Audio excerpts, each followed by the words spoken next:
Simbora. Presta atenção. Bora lá. Começando a nossa aula de Biologia 3, semana 16. Simbora. Pré-aula. O nome da aula da gente de hoje, dessa pré-aulinha, é Provas de Evolução. O tema são as provas de evolução. Hoje a gente vai comprovar que a evolução existe. Hoje a gente vai comprovar que Charles Darwin estava coberto de razão. Beleza? Vamos embora. A primeira coisa que você tem que entender quando nós vamos tratar de provas de evolução, é a presença e a existência dos órgãos homólogos. O que são órgãos homólogos? São órgãos que comprovam parentesco. Órgão homólogo comprova parentesco. Órgão homólogo comprova que os indivíduos têm a mesma origem. Todos os indivíduos, Arthur? Claro que não. Quais são os indivíduos? Por exemplo, esses aqui do lado, ó, os mamíferos. Você está vendo uma asa de morcego, uma nadadeira de baleia, uma pata de um felino e um braço de um humano. A estrutura óssea, observe bem pelas cores, a estrutura óssea dos quatro, elas são iguais. Um osso, dois ossinhos e a mão. Isso daí comprova que a origem embrionária, a origem evolutiva, a ancestralidade é em comum desses caras. Isso daí são os órgãos homólogos. Em resumo, o que são órgãos homólogos? São órgãos que têm a mesma origem e que podem diferir na função. Ou nadar, ou voar, ou pegar, ou escalar, ou correr. Beleza?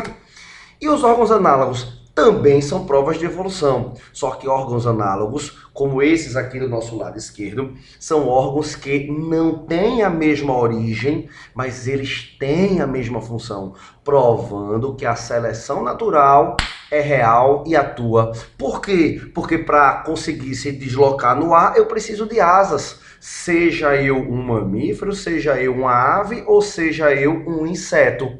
Vê cá, vê que massa essa figura. A asa do morcego e a asa da ave tem a mesma estrutura, um osso, dois ossos e a mãozinha, um osso, dois ossos e a mãozinha. Já a asa do inseto não tem semelhança quanto à origem, quanto à estrutura, quanto à forma, mas elas têm a mesma função. Eu chamo órgãos que têm a mesma função, mas que não têm a mesma origem, de órgãos análogos. Analogia é isso. Órgão análogo também comprova que indivíduos podem divergir e se encontrar no mesmo ambiente. Beleza? Vamos seguir. Lei da recapitulação. O que é isso? Veja bem essa imagem aqui. Ó, nós temos embriões em estágios primordiais de desenvolvimento e esses embriões são todos de vertebrados. Esses embriões eles têm aparência muito semelhante, estrutura muito semelhante. Isso daí comprova que peixe, ave e mamíferos, esses são os citados nessa figura, apresentam ancestralidade em comum. É a lei da recapitulação. Eu estou recapitulando os capítulos anteriores da minha evolução. Beleza? E aí, ó, presta atenção. Os embriões de mamíferos, até o da ave, continua por um bom tempo parecendo conosco. O do porquinho é muitíssimo parecido conosco. Quanto mais tempo o embrião passar parecido com um outro, é sinal de que eles têm proximidade evolutiva entre si. Beleza?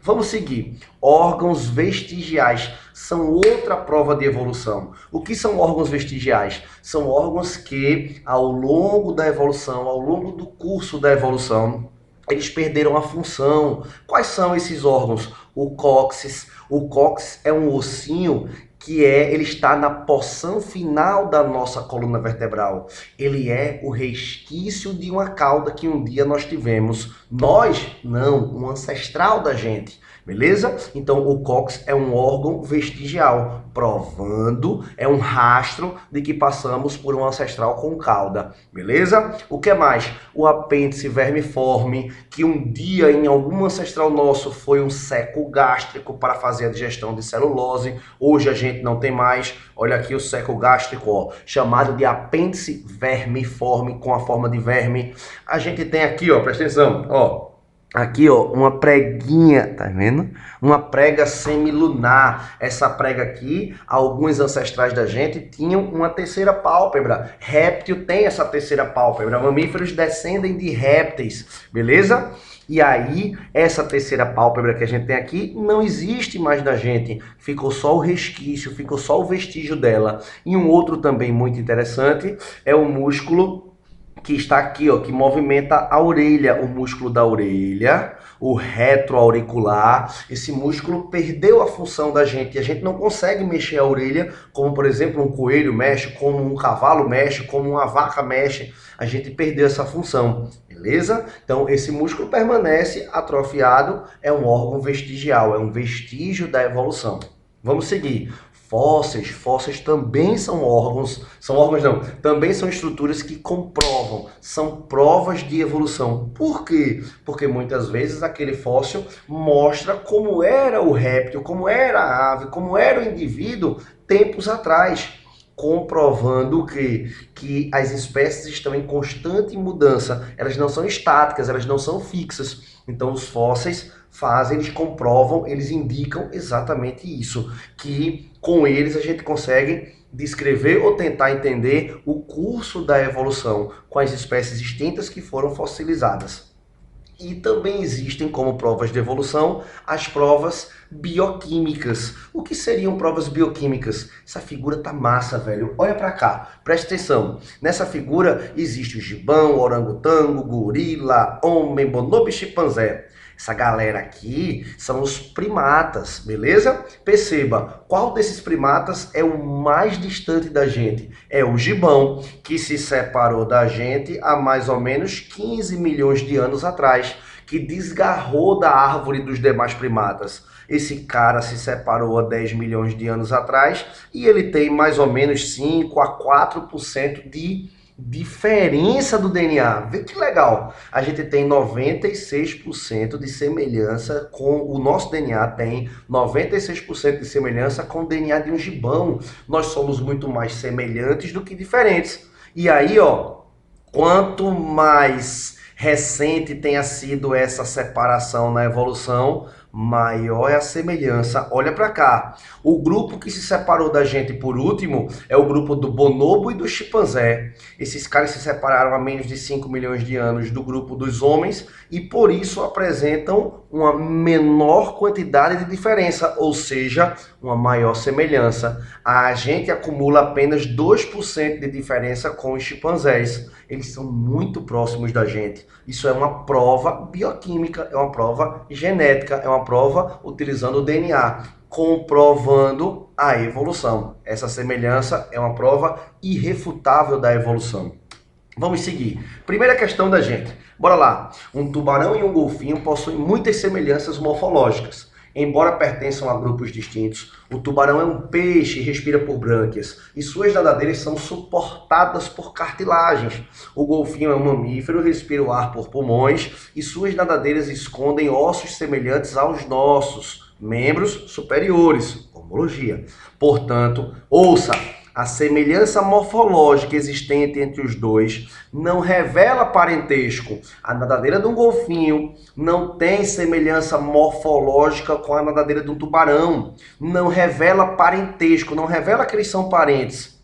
Eles adquiriram essa grande semelhança externa pela ação do ambiente aquático, que selecionou nas duas espécies a forma corporal ideal ajustada à água. O ambiente é que fez essa seleção. Então eles tinham, olha para mim, origem distinta e eles apresentam hoje a mesma forma.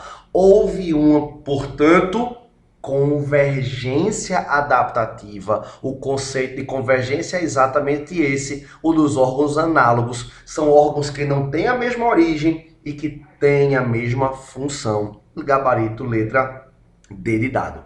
Segunda, as estruturas ilustram os ossos das mãos ou patas anteriores de 6 répteis de mamíferos, de 6 espécies de mamíferos, não pertencentes obrigatoriamente ao mesmo ecossistema, estão em ambientes distintos.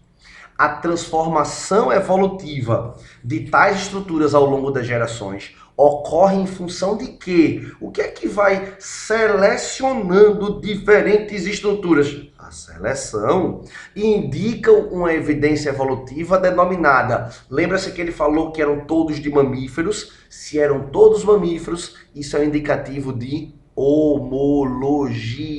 Homologia. Beleza? Joia? Gabarito, letra D. A seleção é quem faz, a homologia é o nome da evidência da prova de evolução. Terceira questão. No ano 2015 foi descrito o fóssil de um réptil que viveu há 150 milhões de anos, onde hoje é a região nordeste do Brasil. Conforme ilustra a figura a seguir, esse animal apresenta corpo alongado com muitas vértebras e costelas e membros anteriores e posteriores reduzidos. Vê que legal, patinha pequenininha. A seta indica a região ampliada no canto inferior esquerdo. Por sua anatomia peculiar, um grande debate teve início sobre a posição que esse animal deveria ocupar na árvore da vida. Vamos ver a figura. Vê, era um cara bem grandão e com as patinhas bem pequenininhas atrofiadas. Interessante.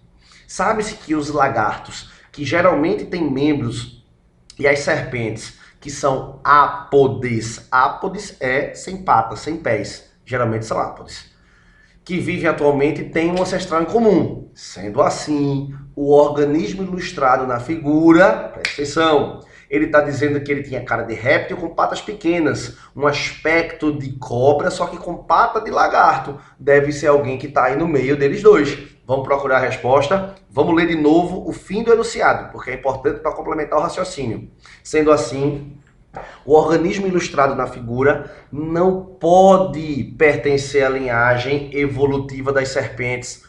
Pode, ele pode ser um ancestral das serpentes, pode pertencer à linhagem evolutiva, pode ser o último réptil que deu origem às serpentes. Ali é um flagra da evolução. O indivíduo estava perdendo as patas ao longo da evolução.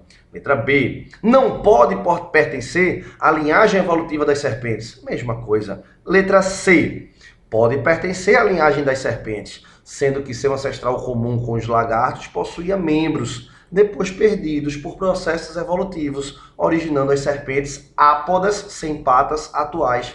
Perfeito o raciocínio da letra C. Gabarito da questão. Letra D. Pode ser um fóssil de transição? Pode, pois os ancestrais das serpentes não utilizavam seus membros. As serpentes não utilizam, os ancestrais utilizavam. E se você disser que ele perdeu porque não utilizava, você vai estar corroborando a ideia de Lamarck do uso e desuso. Falso, não seja lamarquista.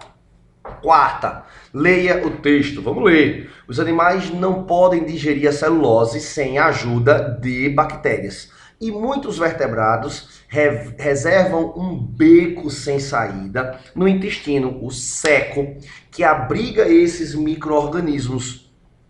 O apêndice humano é um resquício do ceco mais avantajado dos nossos ancestrais vegetarianos. Esse texto exemplifica a presença de quê? A presença de órgão vestigial. O apêndice vermiforme é um órgão vestigial. Universidade Federal de Goiás, 2013. Esse assunto é perguntado, é simples e é perguntado. Gabarito, letra A. E a quinta e última questão. Algumas características facilitaram a saída das florestas e a ocupação de campos e savanas aos ancestrais da espécie humana. Considere as afirmativas sobre essas características. Letra A não. Número 1. A postura ereta liberou as mãos para executar outras funções que não sejam relacionadas ao deslocamento. A mão, quando servia de deslocamento, ela não conseguia pegar. Verdadeiro, razoável raciocínio. Não precisava nem entender muita coisa de biologia. Era só pensar a respeito do que foi posto. 2. A gradativa redução do volume do crânio facilitou o deslocamento na espécie humana. Ele está falando da espécie humana. Na espécie humana houve gradativo perda de volume, foi diminuindo, houve redução do volume do crânio. Não, o crânio aumentou ao longo da evolução. Falso. Terceiro, a arcada dentária com disposição de dentes em U, como ela é em U, com crânio reduzido. Falso, nós não temos crânio reduzido. Gabarito letra A, apenas a primeira frase está correta. Até a semana que vem, um cheiro e tchau.